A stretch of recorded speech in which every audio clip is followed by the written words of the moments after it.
या देवी सर्वभूतेषु चंद्रघंटा रूपेण संस्थिता नमस्तस्यै नमस्तस्यै नमस्तस्यै नमो नमः। चंद्रघंटा माँ दुर्गा की तीसरी शक्ति की पावन कथा।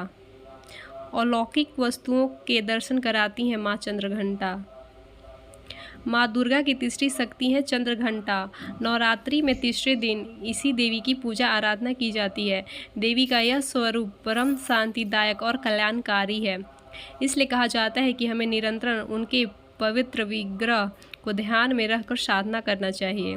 उनका ध्यान हमारे इहलोक और परलोक दोनों के लिए कल्याणकारी और शांति देने वाला है। इस देवी के मस्तक पर घंटे का आकार का आधा चंद्र है, इसलिए इस देवी को चंद्रघंटा कहा गया है। इनके शरीर का रंग सोने के समान बहुत चमकीला है। यह देवी के 10 हाथ हैं। वे खड्ग और अन्य अस्त्र शस्त्र विभूषित हैं। सिंह पर सवार इस देवी की मुद्रा युद्ध के लिए रहती है।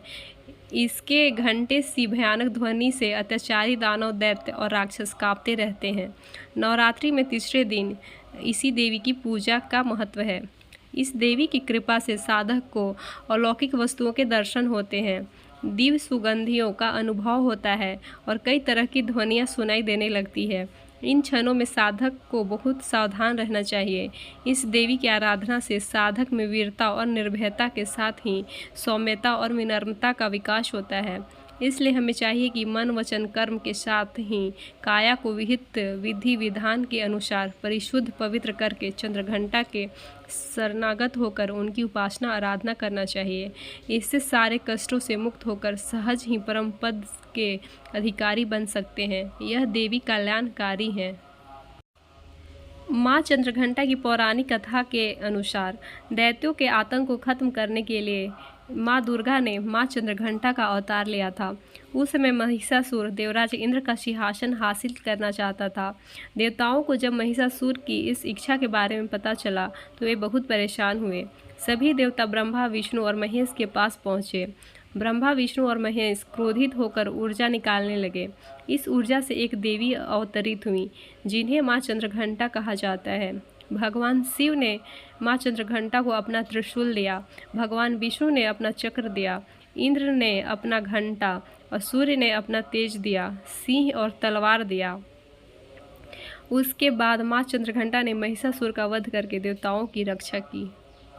नवरात्रि के तीसरे दिन विधि विधान से माँ दुर्गा के तीसरा स्वरूप माता चंद्रघंटा की आराधना करनी चाहिए। माँ की आराधना ओम देवी चंद्रघंटाय नमः का जाप करके की जाती है। माता चंद्रघंटा को सिंदूर, अक्षत, गंध, धूप, पुष्प अर्पित करें। आप माँ को दूध से बनी हुई मिठाई का भोग लगा सकते हैं। नवरात्रि के हर दिन नियम से दुर्गा चालीसा और दुर्गा आरती करें। माँ चंद्रघंटा की आरती। जय माँ चंद्रघंटा सुखधाम, पूर्ण कीजिए मेरे सभी काम। चंद्र समान तुम शीतल दाती, चंद्र तेज किरणों में समाती। क्रोध को शांत करने वाली, मीठे बोल सिखाने वाली, मन की मालक मन भाती हो। चंद्रघंटा तुम वरदाती हो, सुंदर भाव को लाने वाली, हर संकट से बचाने वाली। हर बुधवार जो तुझे ध्याए, श्रद्धा सहित जो विनय सुनाए। मूर्ति चंद्र आकार बनाए, सन्मुख घी की ज्योति जलाए। सिर झुका कहे मन की बात, पूर्ण आस करो जगदाता। कांचीपुर स्थान तुम्हारा, कर्नाटिका में मान तुम्हारा। नाम तेरा रटू मेहरानी, भक्त की रक्षा करो भवानी। जय माँ चंद्रघंटा। प्रेम से बोलो चंद्रघंटा माता की जय, दुर्गा माता की जय।